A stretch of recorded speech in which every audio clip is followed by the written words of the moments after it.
Hello and welcome back to a new video in my C++ tutorial series. In the last video we moved from C to C++, and from now on we're gonna call this tutorial series plain the C++ tutorial, because yay, we are finally here today. We're gonna write our code in C++. So from today on, only C++, only the nice things gonna happen. So let's get directly started and create a new project so that we can port our simple C app to a simple C++ app and use C++ to do our mass computation that we had. So let's call it 07 simple CPP app. Press enter, create a project, done, show all files, right click properties, and now we need to set up this correctly. Now in general what we have done previously, we have changed the name. Yeah, let's do this here as well. So simple CPP app, okay. Save this. Then what we also have done is have copied these two paths. We want to do this as well on a C++ project. So going to do everything that we are used to doing. But there's one more thing that we actually want to do here today now. Now, one thing that we want to do here, since we are now using C++, is we want to specify the C++ language standard. Now, what is the C++ language standard? The C++ language standard is kind of like the version of C++ that you are going to use. By default, it's set to ISO C++ 14, so C++ 14. However, we don't want to use an old version of C++. 14 is kind of an old version. The C++ standard committee is releasing like new C++ versions, like in, I think, every 3 years or something like that. So 14, 17, 20.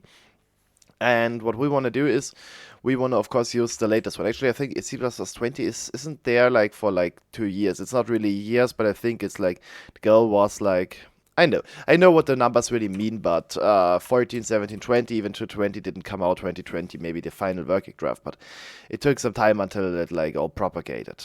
But of course we want to use the latest one. We won't want to use preview features, we don't want to use like the bleeding edge, but we want to use the last stable version. This is also what you would do if you are doing a commercial project. You would select the latest stable version of C++.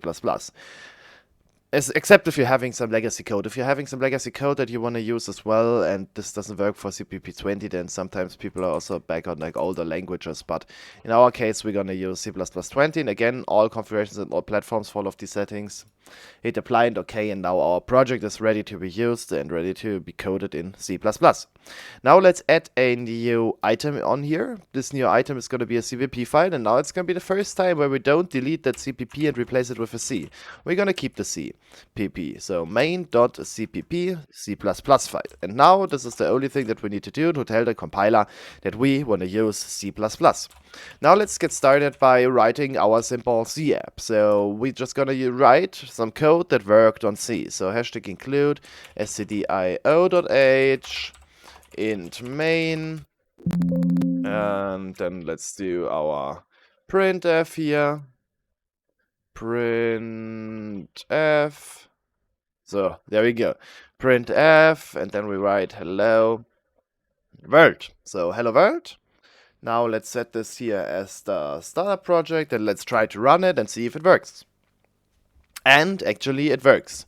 Now you would be quite surprised because I told you that we're going to write C++ today, and now I have written the same application that we had always in C here, and it also works. And spoiler alert, it's a C++.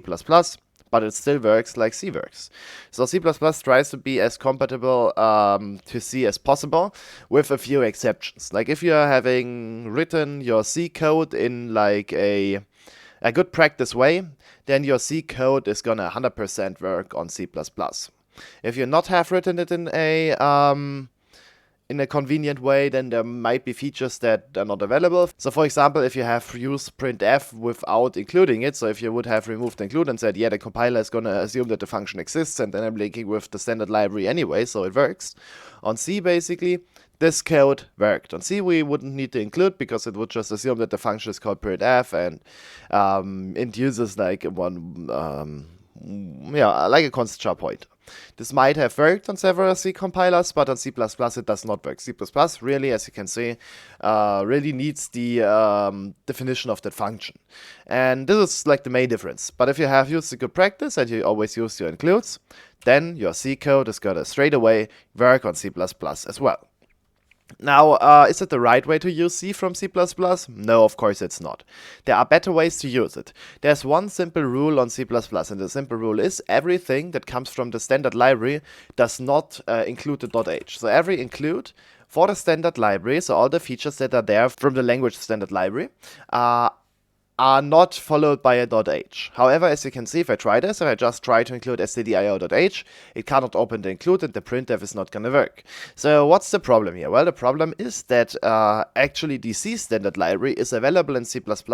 However, to kind of like distinguish it from the C++ standard library, we need to add a prefix to that, and the prefix is going to be a C. So what we need to do is we need to prepend a C to the header name that we were known. So this was the header name, stdio. Then we had the .h in C. We removed the .h because it's C++, and we prepended the C to basically indicate that this is a plain C header. So now we include C stdio, and as you can see, printf comes back to life, and if I run it, everything still works. Now there's one more thing that I told you in the last video, on the presentation, where I talked about the standard library, and I told you that the standard library contains all the functions inside a namespace called std. And now this would kind of like violate that rule. Actually not, it violates run rule, and run rule is correct. So in general, it is a C function. So because it's a C function, it needs to be in the global namespace. And if we want to have our C++ application be compatible with C, then the printf also needs to be available in the global namespace, because in C we don't have namespaces, and putting this into a namespace when we included this kind of like doesn't make sense. So this, of course, needs to work for compatibility reasons. However, we have kind of like a good practice that everything that comes from the standard library in C++ is inside the std namespace. So if we want to use it, we want to explicitly use the std namespace. How could we use the std namespace? Actually, you can say using namespace std.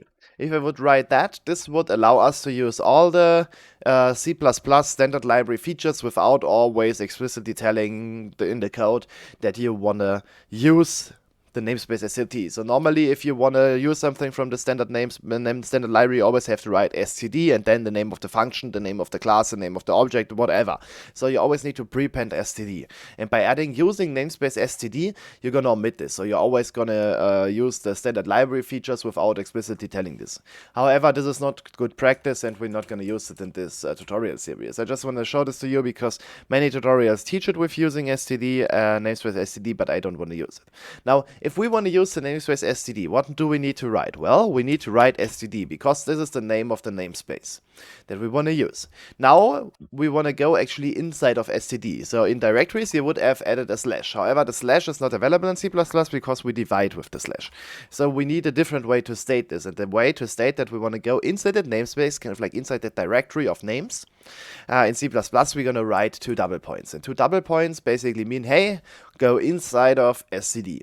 And you can already see that it suggests us to use the function printf, because printf is like shown with this little star here, and this cube, which means it's a function. So the cube means function, the star means commonly used function, the commonly used function inside of the standard library with all the headers that we have included. This is not very much that you can see here. These are just the C functions from stdio.h. There would definitely be more if you would have included more headers, but since we just included stdio, we just have the functions from stdio. And you can see commonly uses printf, and if I would hit enter now, I can see that I can use printf here. And now if I just move that one over here, I can deal that as a normal function call to printf. So std printf hello world. Now this is kind of like the good practice way if you are doing it the C++ way, because then you're like indicate that you're using something from the standard library, and the function is called printf. So you can directly see, alright, standard function, printf, hello world. I mean, it's a bit more to write if you always need to write std. However, I like to always explicitly say it. So kind of like this using namespace allows you to kind of like expose the std namespace to your functions or to your whole files. No, just that you know what's going on. However, we don't want to use it. We don't want to use these using namespace in general. It's not good practice. So we are going to always explicitly say std printf to show that it's working. Now, of course, we want to verify that everything still works. And if I run this, we're still going to get our hello world. Okay, so everything nice and simple. Now, now there is one more problem that I have with that code. What problem do I have with that code? Well, the problem is that we are using printf. We are using something from C. As you can see, with CSCDIO, it is possible to use something in C. It's also possible to use it in a C++ way. So you use something from C into C++ way. It looks C++y, but it is coming from C.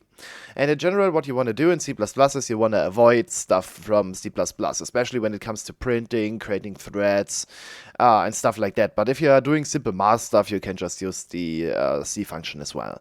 But the general idea is that you don't want to use something from C. You want to just use C++ stuff. And in C++, we can actually print in a different way. We can print by using something called IOStream. So if I would include IOStream, we could print. As you can see, IOStream in some point is actually calling the C printf function or using the C print function. So the CSCDIO. So it seems like that actually IOStream might actually use printf in the background, because printf is possible to be used, because we just included IOStream but not CSCDIO. And if we include IOStream and printf is still available, this means that at some point IOStream is actually depending on printf. But we really don't care on how it depends, we just care about how to use the IOStreams.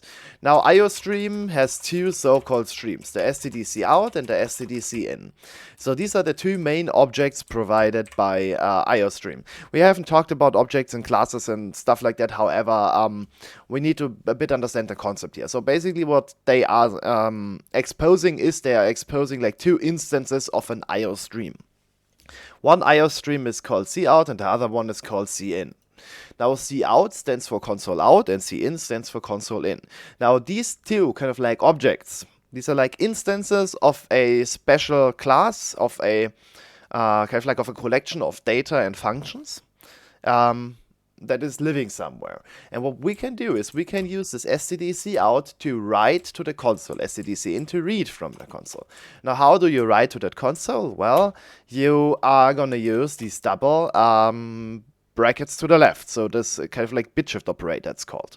And what you then can do is you can add a hello world. Now, this looks very confusing, and this is why many people are directly quitting C++, because the most C++ tutorials are starting with exactly that. Every C++ tutorial on that planet, the first video is going to give you these 3 lines, or actually 4 lines of code. These 4 lines of code are the first thing every C++ or every other C++ tutorial teaches. And this is why I think it is wrong, because you see that and you directly quit and say, what the fuck? Really? Like, nobody understands what's going on here if you haven't heard about C. Now, let's break this up into something that we know how C works. Like C, we know on C that we can do 5 plus 5, right? 5 plus 5, it's a simple math operation. We do 5 plus 5. And the plus in between is a operator. This operator is the operator plus, where we sum two things together. Now, this double shift, or this double bracket here, this double bracket pointing to the left, this is also an operator, and this is a bit shift operator. We haven't talked about this yet because it would be more confusing if we talked about bit operations and the bit shift operator, and then I'm going to show you the bit shift operator in C++ in a whole different way initially. Now, this is in general a same operator than this plus. Also not the same one. It's doing something different, a different mathematical operation, but it is still the same kind of language construct. It is an operator. Now, of course, if it is an operator, I could replace this above here as well. So now we have 5, left shift 5. This is called left shift actually. Bit shift to the left shift, bit shift, however you want to call it. Bit shift left is like the most common thing to call it, but I would just gonna continue on and now call this left shift. And as you can see, if I hover over that, you can actually see that the result of this mathematical operation is 160. So it's doing something behind. You don't really know what's gonna happen there, but at some point this 5 left shift 5 is resulting into a 160. Mathematical operations gonna be something we talk about in the future when we talk about bitwise operation, but in general the only thing that matters for you is these are operators and this is a mathematical function that we do. Alright, so basically what we are doing here is we are taking something called cout and we are left shifting it by hello world. Now, how does that work? Now, normally you would think, okay, this is a mathematical expression, so there we would need to get a result here. However, we don't get a result here. Why do we not get a result? Well, because stdcout and hello world are not primitive integer types. So if you just would have integer, you would get a result as we got it here. However, what we are using here is we are using two types where bit shift is not natively supported. We are using a string, okay, it's a const char pointer, which you could in theory bit shift because it's a pointer, and if you're bit shifting a pointer, it doesn't make a sense, but you get the point there. So basically the idea is that we have two types here on the left and on the right that don't support natively this bit shift. Now, what is the type here on the left? I told you it's a class. It is a class, and the class is an IOStream, and actually it's not even an IOStream, it's actually an OStream. An OStream, which stands for output stream. Now, what you're gonna imagine now is that this out is basically just a struct. For now, this is completely fine. This is just a struct. This is a struct with some metadata associated on how to print to the console. So in general, there are going to be some formatting options specified, and the file handle, which is basically the handle of the output, but we haven't talked about file handles and stuff like that. In C, we have done writing to files, and in general, writing to the console is also how to write to files, actually. The console is a special file, and if you write to it, it goes to the screen, basically. This is how it works in C as well, but we haven't talked about that too much because this would be like fundamentals on how operating system works, and especially on Windows, like everything is a file. Your GPU is a file, your driver is a file, your file is a file, your standard output is a file, your audio device is a file, and you're just gonna have functions around it provided by Windows that help you dealing with these files. But this would be way too much to talk about this. In general, this is a struct. This stdcout, which is an SCTO stream, as I told you, is a struct that knows how to print to the console. This is everything that you're gonna know. It's a class, but that doesn't matter. I told you class and struct in C++ are the same thing, more or less. Now, basically what you're gonna have here is you have a struct, and you want to left shift to the struct a string. So struct, left shift, string. Does it make a sense in a mathematic approach? No, it doesn't make sense. Now, in general, on C++, the C++ language doesn't know how to left shift into a OStream with a string. The C++ standard library doesn't know that. However, I told you that in C++ you can do operator overloading. And operator overloading is especially writing, and operator overloading in general is writing a function that does the thing for you. So you write a function that is going called when the operator tries to be executed. So in general, what the C standard library defined in IOStream has defined, or actually probably already in OStream has defined, is a function on how to left shift a string into a OStream. So basically they have written a function which takes a string and an OStream. And if I would hover over this operator, you can actually see that we get this std operator, left shift, std char traits, whatever. So in general, if you hover over that, you're gonna see that this is a function. And if I would right click this, I can actually peek the definition, and you can actually see that this is looking like a function. The function is looking very, very complicated because it's using templates and some more stuff that you don't know how to work. But basically the general idea is that you have a basic OStream here. The basic OStream is in this case our cout, and you have a const char pointer, which is the value. So it's the function that takes the cout and the value, and then it does something. And if we would scroll a bit down, we would probably at some point, how is the OStream called? It's called _OStream. If we would click this, we should see everything that we do here. So you can see that there is a hell a lot of code here going on. And if we would scroll down, we would probably also find when it tries to write to it. Let me maybe, yeah, here we go. So what we are doing here is something like if state equals goodbit OStream RDB buffer s put n val count. Val was our string, and count has been something that we have computed how long the string is. So in general, this is really what happens, along with some checkings that are being done. This is basically operation that takes the struct OStream. This is basically, as I told you, a struct, and it's C++, so it looks a bit more complicated because we can have functions on that. And basically what this line is doing, this is actually writing the data into that cout struct, and the cout struct is then gonna write this to the screen. So you can see it is looking way complicated. You don't need to understand how this works. The function is very, very long. The file is very long. And in general, the idea is basically you have that struct, you have that string, and you have that operator here. And since this operator is not natively defined, there's a function provided by the standard library, and that function from the standard library it's been executed as soon as you want to do that left shift. And the function, what it does in general, let's just imagine, calls printf. It doesn't call printf, it is way more complicated, but in theory, this is calling printf with your hello world, more or less.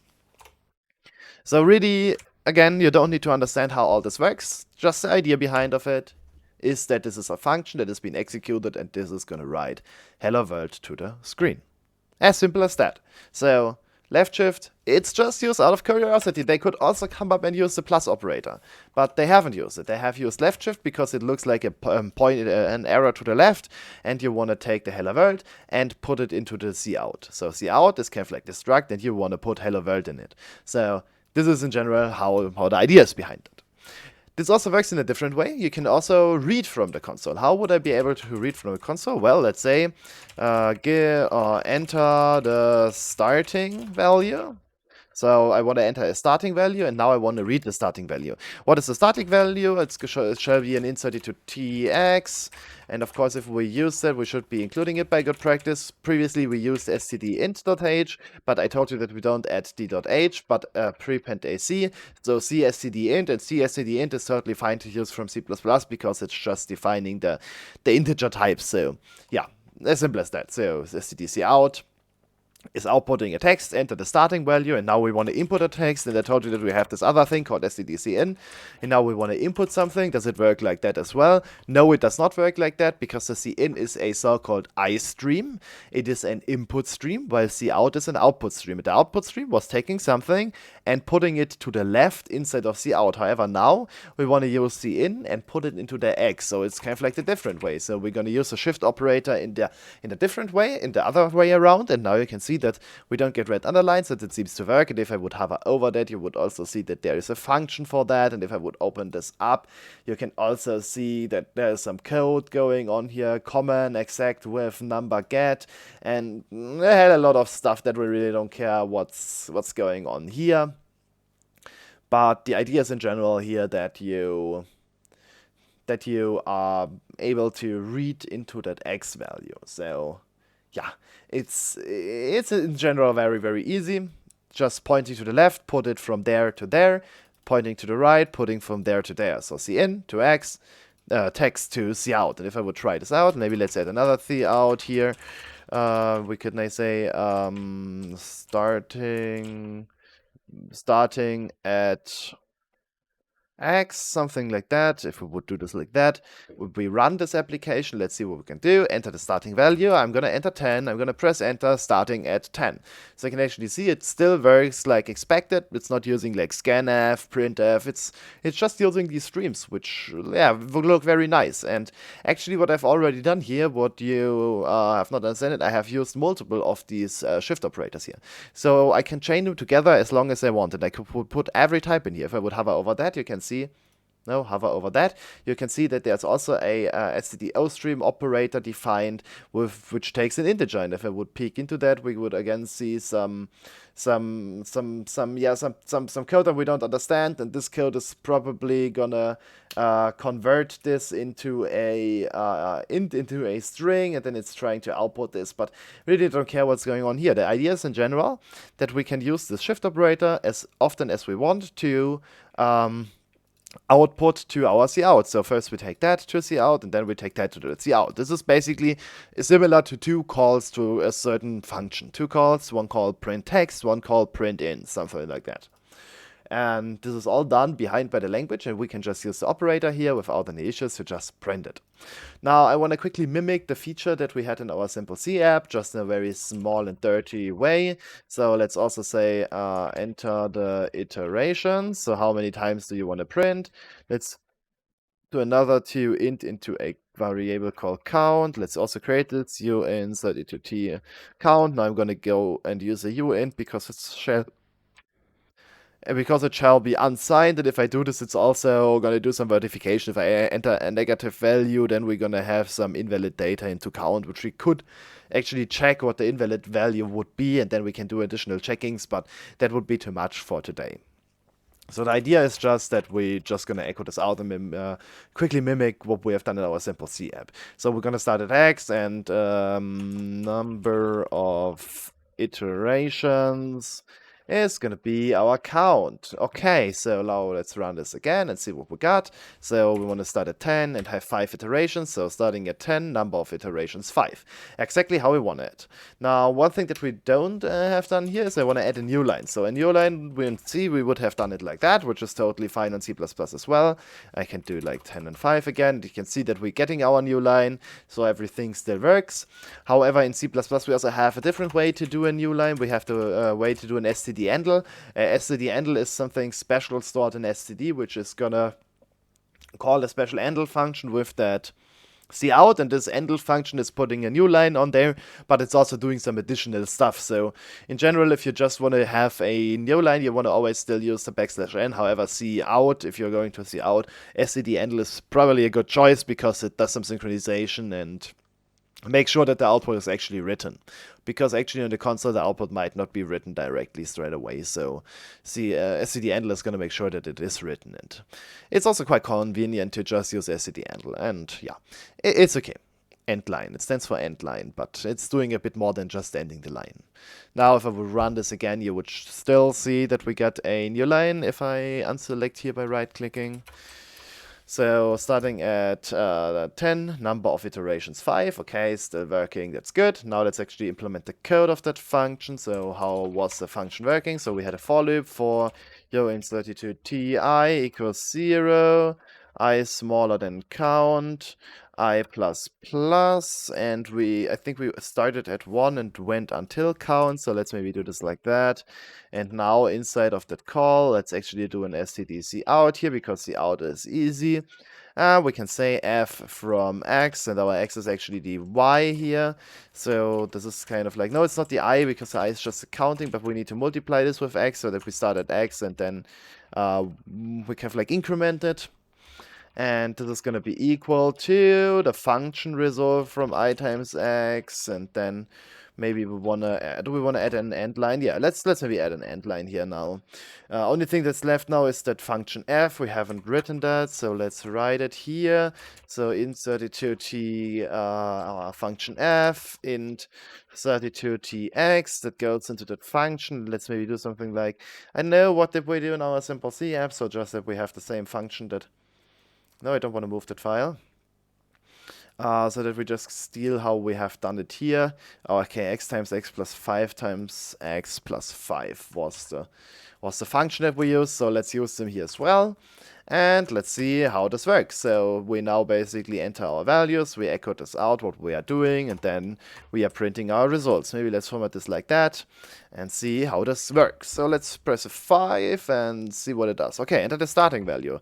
I want to start at 5 and I want to have 25 iterations. And well, it works like expected. So f from 5 is 55, f from 10, 150, and it goes down until the f from 125, which is 60,255. So you can see our function works like it did previously. It prints this all out, and it's all nice and easy. So yeah, very simple. And you can see that we now have mimicked the whole functionality of our simple C app, which was quite blown up in 67 lines. We have written this in 22 lines in C++, and we have used IOStream. And IOStream, very simple, as you can see, just stream it out.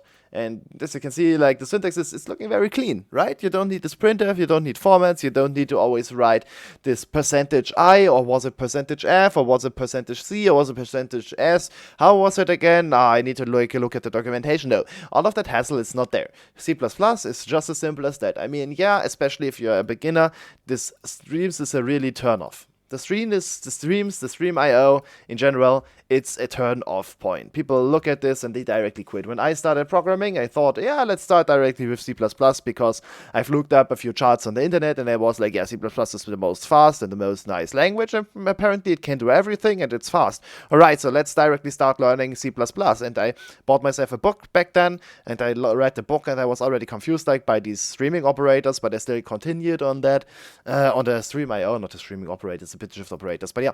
And I took a look at this, and I was directly, no, I'm gonna quit. I don't know what's going on there. I'm gonna quit. I have no idea what's going on.